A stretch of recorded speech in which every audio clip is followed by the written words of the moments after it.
Inilah yang kira-kira ingin kita bedah sekarang ini.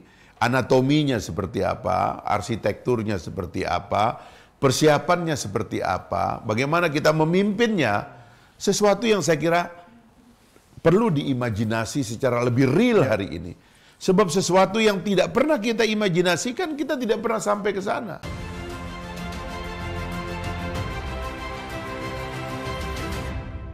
Terima kasih. Assalamualaikum warahmatullahi wabarakatuh. Waalaikumsalam warahmatullahi wabarakatuh. Para narasumber kita, Prof. Hikmah, Prof. Bambang, dan Mas Dadi, serta pemirsa semuanya. Pertama-tama tentu ada suasana lain pada hari ini. Suasana yang bercampur di dalam perasaan kita. Ada perasaan haru, ada perasaan gembira, dan secara khusus kami di Partai Gelora juga lebih merasakan sesuatu yang memang agak spesial. Ya, teman-teman di kru Gelora Talks tentu bersyukur bahwa pada hari ini kita bisa 100 hari tayang, 100 kali tayang, 100 episode untuk satu tema yang relatif berat sebenarnya. Karena kita dari awal mengusung satu pikiran baru. Ya. Kami ini sebenarnya memang saya kira Prof. Bambang, Prof. Hikmah tahu juga, lahir dalam tradisi pergumulan sebagai intelektual tentunya. Terutama para pendiri yang backgroundnya juga bermacam-macam. Saya, Pak Anies, Pak Mahfud, beberapa teman-teman mantan anggota Dewan, seniman, budayawan. Ya. Dari dulu memang kita sering punya majelis untuk memikirkan proses perjalanan kita. Karena kebetulan juga Prof mungkin tahu kita semua dulu ada di lapangan waktu perubahan besar terjadi tahun 98. Dan waktu kita melakukan perubahan dulu, ya memang itu seperti arus sejarah saja. Ada gelombang yang mengantarkan satu generasi untuk mengatakan, kayaknya kita nggak cocok lagi dengan yang ada. Dan kemudian terjadilah perubahan besar itu. Tapi dalam perjalanan, terutama setelah lebih 20 tahun, memasuki seperempat abad pertama dari reformasi, memang di dalam hati kita itu ada perasaan something wrong dengan perubahan yang kita buat ini. Jadi ada semacam perasaan kita jalan di tempat, gitu. Ada perasaan bahwa kita ini belum ada ledakan yang kuat, gitu, untuk menyongsong sesuatu yang lebih besar ke depan, seperti menderu-derunya perasaan kita waktu dulu menginisiasi perubahan reformasi 1998 dulu. Nah, karena itu kemungkinan ini perasaan ini lahir dari satu kenyataan, mungkin kita mengalami krisis naratif, gitu. Jadi kita belum menemukan sesuatu yang bisa kita sepakati, gitu. Makanya kemarin dalam diskusi, karena istilah Indonesia Emas itu dipakai, nanti kita pengen dengar dari Prof. Bambang. Kami pengen memberikan sesuatu yang lebih bertenaga, gitu, yaitu superpower baru itu. Karena apapun memang harus ada momentum. Kita harus memancang satu arsitektur di masa depan yang dapat dibayangkan oleh semua orang bahwa that is our future objective atau destination, kira-kira begitu. Nah, krisis ini yang kami bongkar dari awal dalam diskusi ini. Kami coba merekonstruksi sejarah. Pak Anies menulis tentang 3 gelombang sejarah. Yang pertama itu gelombang menjadi republik, karena kita itu juga tenaganya luar biasa. Bayangkan sebuah negara yang begitu beragam, agama, latar belakang, kesultanan, budaya dan sebagainya itu memutuskan menjadi satu republik begitu. Kompleks sekali. Orang punya cuma satu bahasa, orang di Perancis cuma satu bahasa, di Inggris satu bahasa. Kita punya ratusan bahkan ribuan bahasa. Yang kalau kita bertetangga kadang-kadang kita nggak saling paham gitu. Kalau kita pergi ke Inggris, ke Perancis, ke Amerika, orang yang ngomong di sebelah kita itu ya bahasa itu juga, bercandanya pakai bahasa itu. Tapi kadang-kadang kita di stasiun di mana di sebelah ada orang ngomong, kita nggak paham karena mereka berbeda sekali bahasa. Nah, jadi kita bisa menjadi republik. Nah, itu ledakan pertama. Ledakan kedua adalah ledakan menjaga gitu apa yang sudah menjadi warisan ini, dan alhamdulillah sekarang 78 tahun hari ini kita rayakan. Menjaga republik ini 78 tahun tidak gampang gitu. Ya, tidak mudah. Ada negara yang belum seumur kita sudah selesai, apalagi itu negara-negara kecil. Kita ini negara besar. Tapi alhamdulillah kita bisa jaga atas berkat rahmat Allah yang Maha Kuasa dan seterusnya. Nah, kita bilang ini mesti harus ada gelombang ketiga gitu. Yang momentumnya kita sepakati, narasinya kita sepakati, dan kita ajak semua orang ke sana kita tuju. Nah, kira-kira judul dari gelombang itu adalah arah baru menuju superpower baru. Indonesia sebagai kekuatan kelima dunia. Nah, inilah yang kira-kira pengen kita bedah sekarang ini. Anatominya seperti apa, arsitekturnya seperti apa, persiapannya seperti apa, bagaimana kita memimpinnya, dan bagaimana kepemimpinan yang akan datang memimpinnya, sehingga tidak lama dan tidak jauh dari sekarang, paling tidak dari waktu 2024 yang kita sudah sepakati, dengan pemerintah sudah bikin ibu kota negara baru dan sebagainya, kita betul-betul akan sampai di sana seperti yang ditulis kemarin oleh Pak Jokowi dan pemimpin-pemimpin lain, Pak Prabowo juga, income per kapita kita akan 30.000 ya kan, dan seterusnya. Sesuatu yang saya kira perlu diimajinasi secara lebih real hari ini. Sebab sesuatu yang tidak pernah kita imajinasikan, kita tidak pernah sampai ke sana. Jadi seperti kata pepatah, pepatah Arab katanya itu, kalau kita tidak tahu jalan, kalau kita tidak men-set up tujuan, semua jalan akan mengantar kita ke sana gitu. Karena itu kita harus set up kita mau kemana, baru tujuannya itu kita akan clear dan jalannya kita bisa tata dalam kurun waktu yang bisa kita tentukan. Nah, kira-kira itulah yang kita ingin perbincangkan para pemirsa dengan para ahli kita ini, ya, para profesor yang sangat mendalam tentang ini, agar di hari ini kita memberikan makna secara berbeda. Ya, di sana di seluruh Indonesia masyarakat kita memberikan makna dengan lomba panjat pinang, makan kerupuk dan sebagainya yang lucu-lucu. Tapi kali ini di Gelora kita adakan semacam perbincangan kecil ya untuk men-set up sesuatu yang kita rancang untuk masa depan Indonesia. Kita mulai dari isu yang paling seru, yaitu isu ekonomi. Di sebelah saya ada Profesor Bambang Brojonegoro yang juga arsitek dari Visi Indonesia Emas. Kita mulai dari gini, Prof. Kita baseline dulu. Hari ini posisi kita seperti apa dalam potret ekonomi, dalam konstelasi global, dan ketika kita ingin menjadi superpower baru, roadmap-nya kira-kira seperti apa? Silakan, Prof. Kalau kita melihat kondisi ekonomi Indonesia hari ini, secara GDP, yang pasti kita sudah masuk yang namanya $1 trillion club. Jadi GDP kita dalam US dollar itu sekarang kira-kira 1,6 triliun US dollar. Dan kalau diurut menurut GDP negara-negara di dunia, kita akan sudah masuk G20. Persisnya kita di sekitar nomor 15 ya. Dan kalau misalnya saya bandingkan ya, kalau di ASEAN sudah jelas kita yang paling besar. Yang organisasi lain yang bisa saya ambil itu adalah OIC ya, Organization of Islamic Countries. Kita juga paling besar di situ dari segi GDP. Nah, itu GDP total. Kalau kita bicara per kapita, tepatnya bukan GDP per kapita, tapi Gross National Income per kapita yang menjadi indikator apakah suatu negara itu kategorinya low income, lower middle, upper middle, atau high income. Indonesia hari ini, tepatnya tahun 2023 ini, baru naik kelas dari lower middle menjadi upper middle dengan GNI per kapita kira-kira 4.700 US dollar per kapita. Ya, dan tentunya kalau melihat size dari Indonesia, ini adalah perekonomian yang kompleks, tapi juga penuh dengan prospek. Jadi kalau kita bicara tadi konteks superpower, menyambung yang disampaikan oleh Bang Fahri tadi, pemikiran saya adalah begini, ketika Indonesia ingin jadi superpower, berarti harus ada sesuatu yang kita bisa tunjukkan ke peer kita, sehingga peer kita itu mengakui kita sebagai superpower. Ya. Nah, kalau saya melihatnya dari sisi ekonomi, maka mau tidak mau, kalau Indonesia ingin jadi bagian dari superpower dunia, paling tidak secara ekonomi kita harus dari segi GDP total minimal masuk 5 besar, ya. Dan itu yang waktu itu kami proyeksikan di 2045.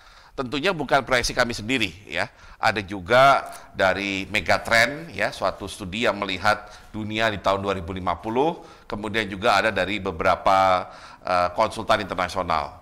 Nah, 5 besar di 2045 dari segi GDP total itu masih sangat mungkin tercapai, ya.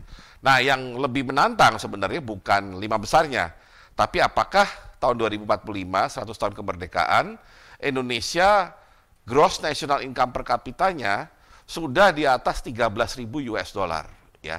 Karena kalau hari ini 4.700, tahun 2045 kita ingin katakan di atas 13.000, maka secara gampangnya kan dalam 22 tahun ini kita harus lompat 3 kali lipat, ya.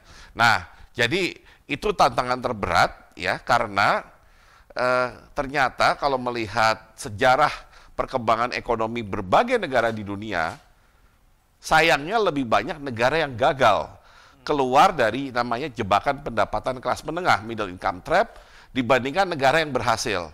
Nah, kalau saya ingin memberikan contoh negara yang berhasil, ada yang di Asia, Korea dan Jepang, ya. Kemudian ada yang di Amerika Latin, Chile, satu-satunya negara Amerika Latin yang sekarang sudah masuk high income country. Dan yang belakangan agak banyak justru di Eropa Timur.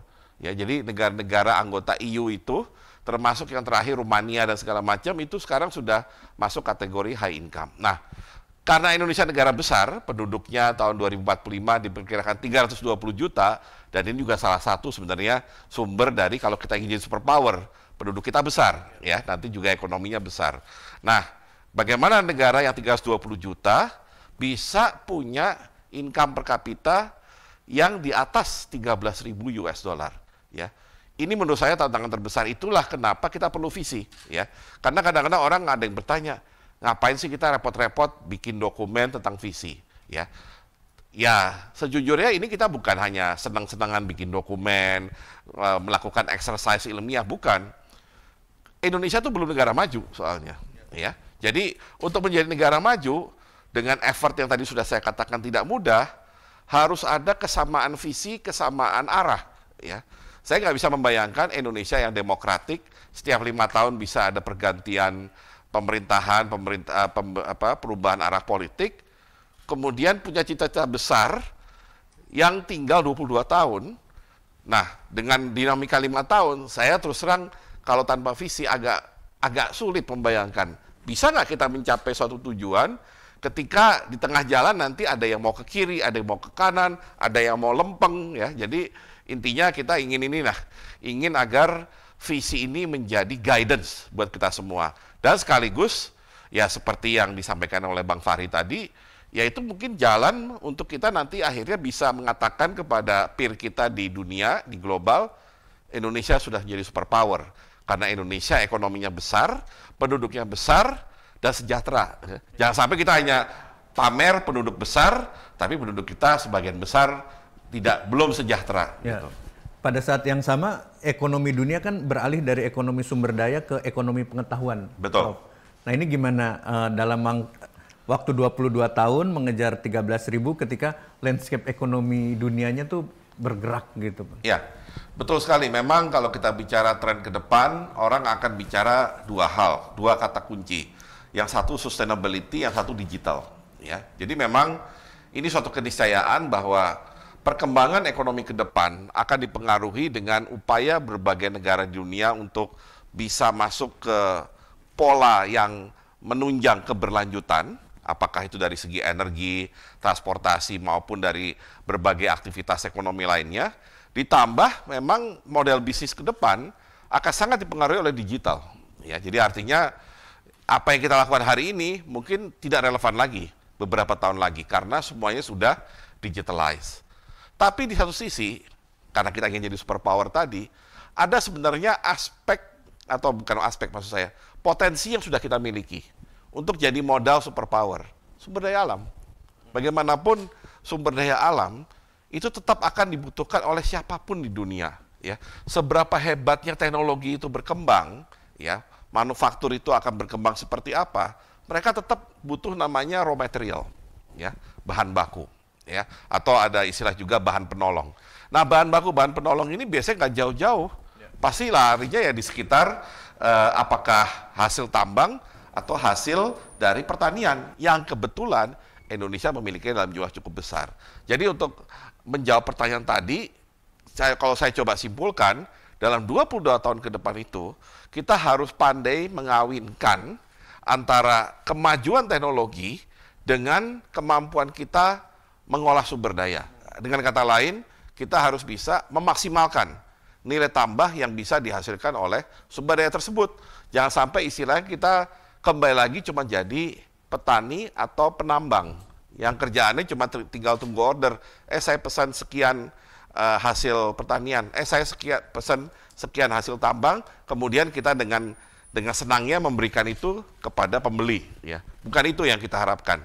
Dengan teknologi kita sudah harus mempunyai positioning yang jelas bahwa kita adalah produser dari suatu produk berbasis sumber daya alam kita yang punya nilai tambah tinggi dan kompetitif di pasar internasional.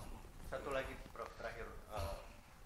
Kadang-kadang pembicaraan tentang digital knowledge economy, AI itu ada ketakutan akan menggantikan manusia. Sementara kita punya 320 juta gitu yang perlu diberi pekerjaan, perlu diberi makan. Bagaimana titik temunya nih antara perkembangan yang arahnya ke ekonomi berbasis pengetahuan dan salah satu turunannya adalah digital dengan keterlibatan manusia di dalam kegiatan ekonomi. Ya. Kata kuncinya adalah pendidikan, ya. Dalam pengertian bukan hanya sekedar pendidikan yang sekarang rutin kita jalankan dalam bentuk pendidikan dasar, menengah, pendidikan tinggi, tapi kita sudah harus melakukan pengembangan sumber daya manusia yang berbasis pendidikan untuk bisa menguasai teknologi digital tersebut. Nah, kebetulan ketika kita ingin menjadi superpower, ketika kita ingin menjadi negara maju, kita punya modal namanya bonus demografi. Ya.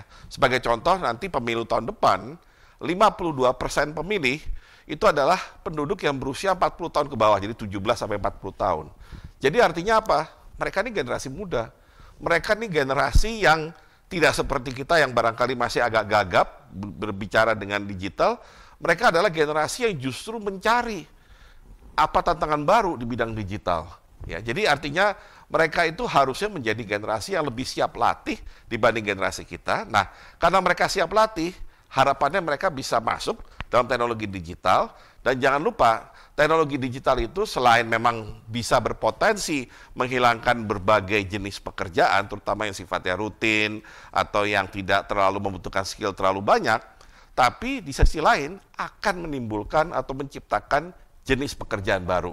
Contoh yang paling simpel, nantinya kalau ada yang bercita-cita jadi pilot, tapi nggak berani benar-benar naik pesawat, bisa jadi pilot drone misalkan, ya, yang bisa berguna baik untuk militer maupun keperluan sipil. Ya. Baik. Terima kasih, Prof. Baik, sekarang kita mau lihat dari konstelasi politik internasional. Ada Prof. Hikmah yang bersama kita. Sama Prof, kita mulai baseline dulu. Jadi potret Indonesia dalam konstelasi internasional seperti apa, dan seperti tadi, agar diakui oleh peer kita, bangsa-bangsa di dunia, bangsa-bangsa di kawasan, bahwa kita nih, lo emang jagoan gitu. Ini apa peta jalan yang perlu kita tempuh? Silakan Prof. Hikmah. Terima kasih. Jadi Mas Dadi, ya, saya melihat bahwa kalau kita lihat lanskap yang sekarang, maka Indonesia ini masih di dalam kategori middle power. Belum bisa disebut sebagai superpower. Kenapa belum sebagai superpower?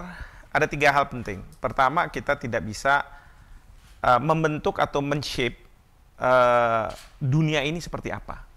Karena kalau misalnya kita menjadi superpower, kita harus punya kemampuan seperti itu. Yang kedua adalah sebagai superpower tentu akan disegani. Tidak ditakuti, tapi disegani oleh negara-negara. Nah, ini yang kalau misalnya kita lihat, misalnya Cina itu tadinya nggak seperti sekarang superpower.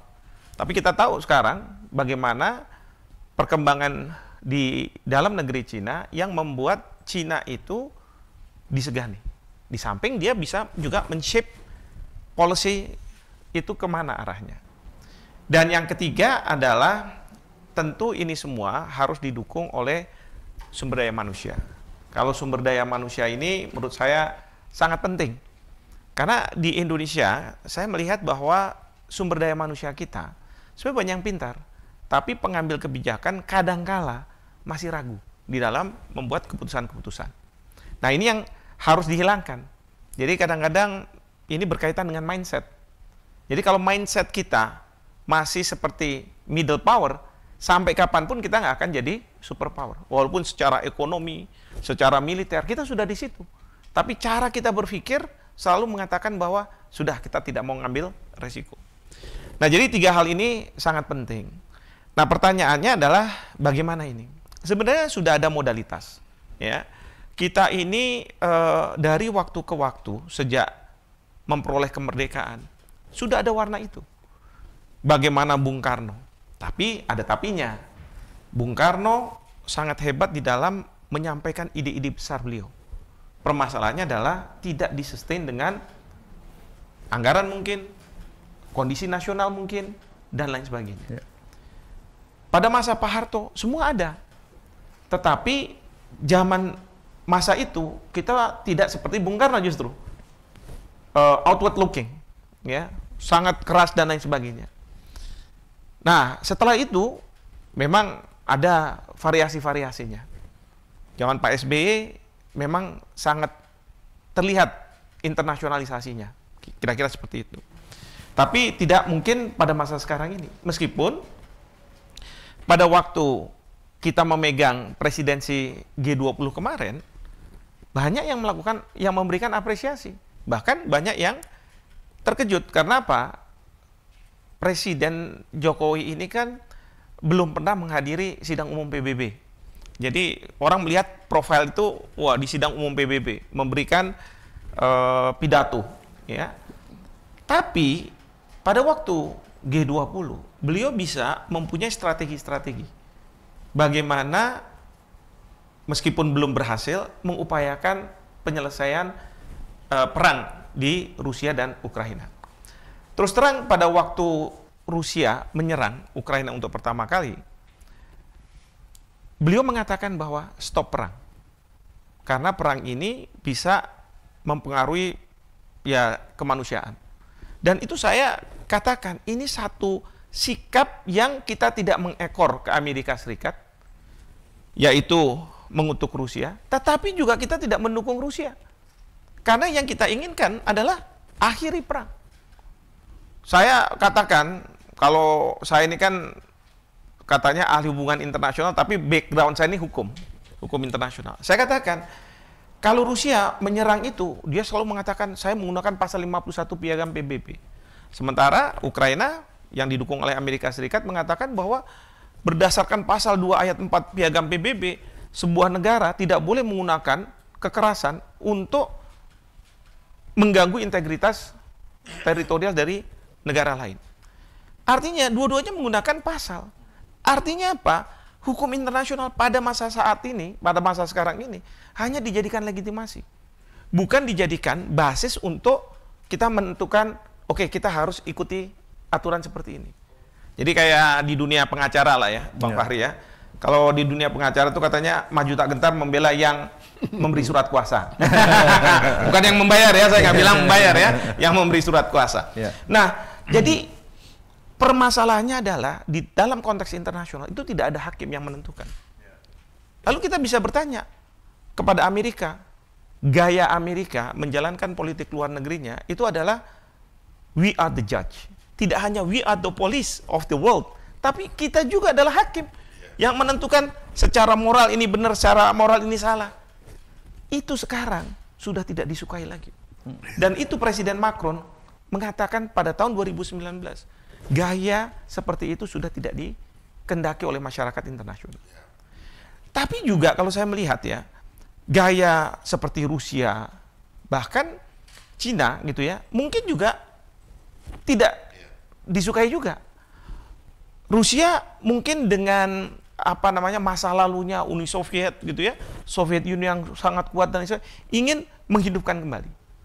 Sementara kalau Cina, saya melihat kebijakan luar negeri itu self-centered. Sebenarnya banyak hal yang dilakukan, tetapi ujung-ujung orang akan mengatakan bahwa ini untuk kepentingan Cina. Dan kita bisa paham karena mereka harus mengelola 1,4 miliar penduduk, ya kan? Nah, disinilah menurut saya kita Indonesia harus memunculkan sesuatu yang baru. Nah, sesuatu yang baru itu kemarin sudah disampaikan oleh Presiden Jokowi. Maka waktu Kemlu mengatakan bahwa kita ikut resolusi yang mengutuk Rusia, waduh, saya agak ngomel juga. Artinya apa? Ini kok tidak konsisten dengan apa yang disampaikan oleh Bapak Presiden. Baik. Nah, jadi kita ini kalau mau menjadi superpower, kita harus punya ya kemampuan untuk memunculkan ide yang tidak ke kanan dan tidak ke kiri. Ya, dan itu yang selalu digelorakan. Mohon maaf ini menggunakan gelora. harus ya, oleh para pendiri gitu ya. Dan itu yang satu. Dan yang kedua tentu kita harus mempunyai sumber daya manusia yang kita harus beri kesempatan untuk bisa bagaimana mengartikulasikan.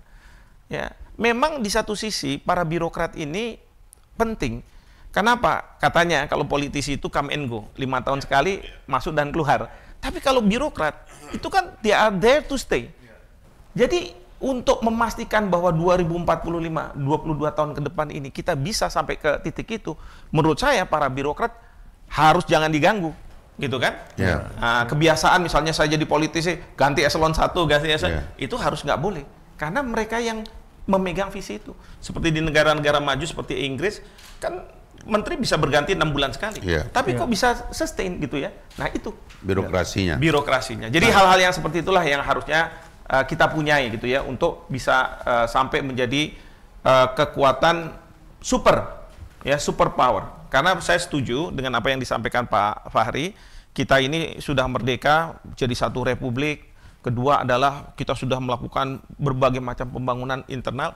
Sekarang pada masa ini kita harus berpikir bagaimana kita bisa menjadi super power. Dan banyak analis, banyak studi yang mengatakan bahwa Indonesia ini bisa. Cuman kembali kepada kita sendiri. Diskusi di Partai Gelora gini, Prof. Kita punya dua modal sebenarnya. Kita adalah negara terbesar di kawasan, Betul. kemudian negara dengan populasi Muslim terbesar di Betul. dunia gitu ya. Nah, dalam pandangan Prof Hikmah, bagaimana nih meleverage dua modal ini dalam konstelasi global yang kalau kita lihat Cina itu mungkin mulainya tahun 78 ketika mereka mulai merangkul sistem pasar gitu ya. Di dalam proses internal di Partai Komunis Cina ada yang bilang itu usahanya Henry Kissinger dan seterusnya, itu cerita lain ya. Tapi ada proses yang begitu panjang yang diambil Cina secara sadar dan hasilnya sekarang gitu. Sementara Indonesia bagaimana nih roadmap-nya, Prof? Yang pasti adalah kita harus tampil tidak sama dengan yang lainnya. Karena kita harus punya uniqueness. Kita harus punya sesuatu yang beda. Yang orang akan melihat bahwa memang Indonesia akan bisa berperan. Sekarang ini misalnya konteks perang Rusia dengan Ukraina, sebenarnya kalau kita minta untuk mengakhiri perang, ya itu mungkin ada beberapa negara yang sudah melakukan itu, Pak Erdogan dan lain sebagainya. Tapi kan yang disampaikan oleh Bapak Presiden bukan mengakhiri perang. Tolong perhatikan kalau perang ini masih berlangsung, kita akan menghadapi krisis dunia. Apakah pangan, keuangan, energi. Itu kan sesuatu yang orang akan lihat, oh iya ya, sebenarnya kita harus akhiri. Nah, hal yang seperti itu yang harus muncul. Kita beda begitu approach-nya. Nah, ini yang harus disadari oleh kita. Ya, bagaimana memunculkan kalau ada dua kutub seperti itu. Kalau Bung Hatta kan selalu mengatakan berlayar di antara dua karang. Ya kan? Nah, kita harus mengatakan bahwa dua karang itu given gitu ya. Pasti akan ada. Tapi pertanyaannya adalah bagaimana kita bisa ada sesuatu yang lain. Sebenarnya Indonesia dengan inisiatif gerakan non-blok, betul. Juga kita lihat dulu misalnya zaman Pak Harto inisiatif dalam perdamaian Kamboja, betul. Bosnia itu usaha-usaha itu kan sebenarnya sudah muncul, tapi sudah ada, modalitas itu ada. Hanya saja memang belum digaungkan, belum dibesarkan. Nah ini yang penting, dibesarkan. Tapi kita nggak boleh tanggung-tanggung ya. Misalnya Menteri Luar Negeri itu harusnya punya pesawat sendiri kayak Presiden. Jadi ulang aliknya itu udah harus cepat. Tapi kalau kita masih nunggu pesawat berjadwal, waduh, udahlah kita nggak ngomong gitu. Jangan kita ngomong soal kekuatan dunia. Ya, jadi shuttle diplomacy itu harus dilakukan. Seperti itu. Cocok itu.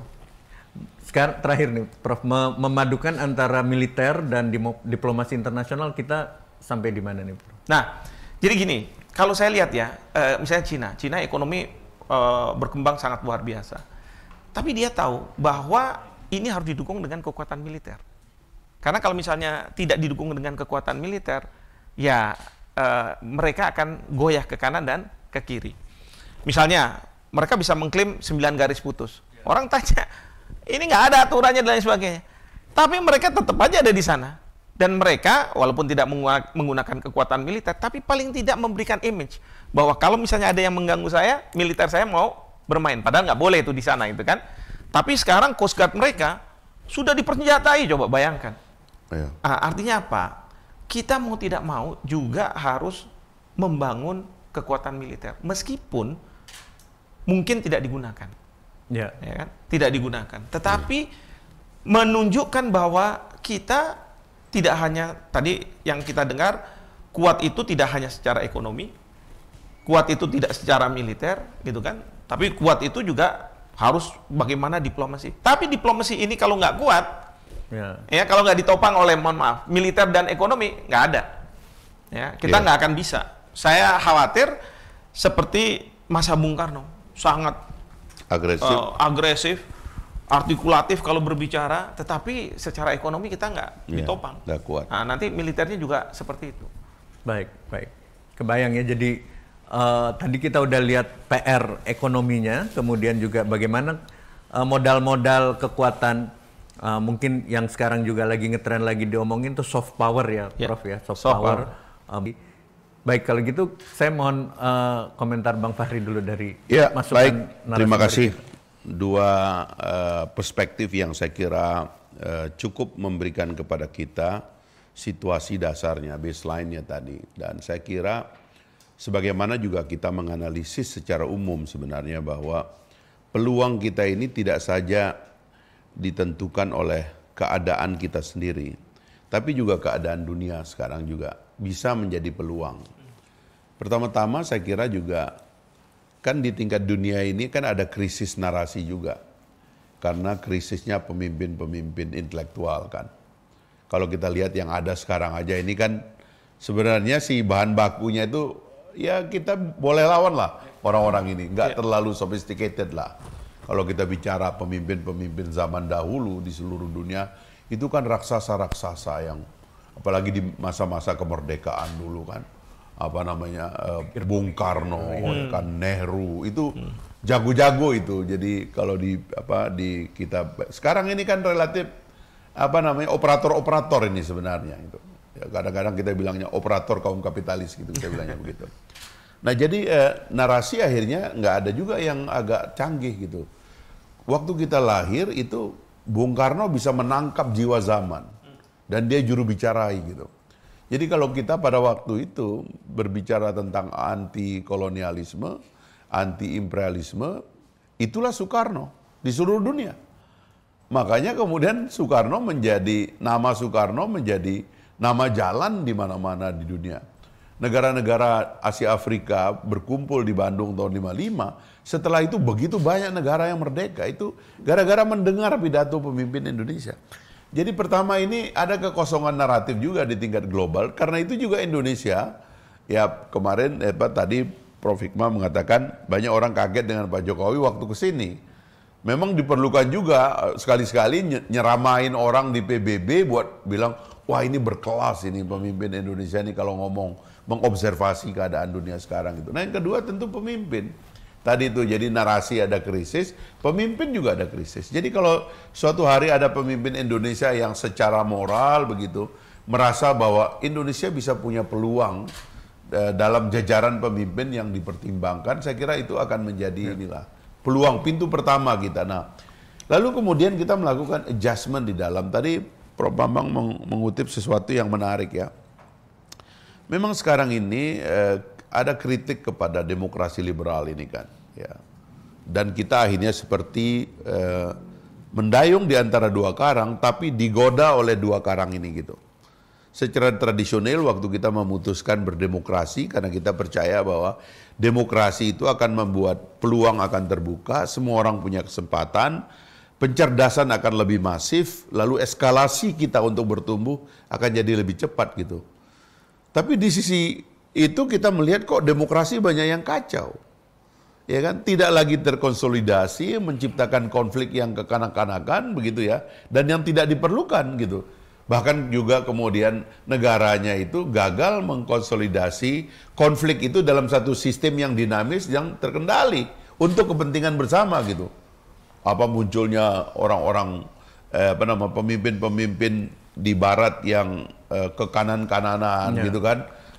Apa istilahnya kelompok nasionalisme kanan ultra ini ya, yang kira-kira banyak sekali. Dan tapi di sisi kiri orang melihat kok ada negara-negara yang sistemnya quote unquote sedikit otoriter, tetapi kok terkonsolidasi. Nggak usah melihat China lah, karena China relatif memang dengan sistem politik komunis ya dia nggak ada perubahan dalam hal politik itu. Tapi orang melihat Rusia, orang melihat Erdogan, orang melihat Orban, bahkan juga orang melihat Merkel sebelumnya di Jerman begitu ya, karena dia agak lama di situ.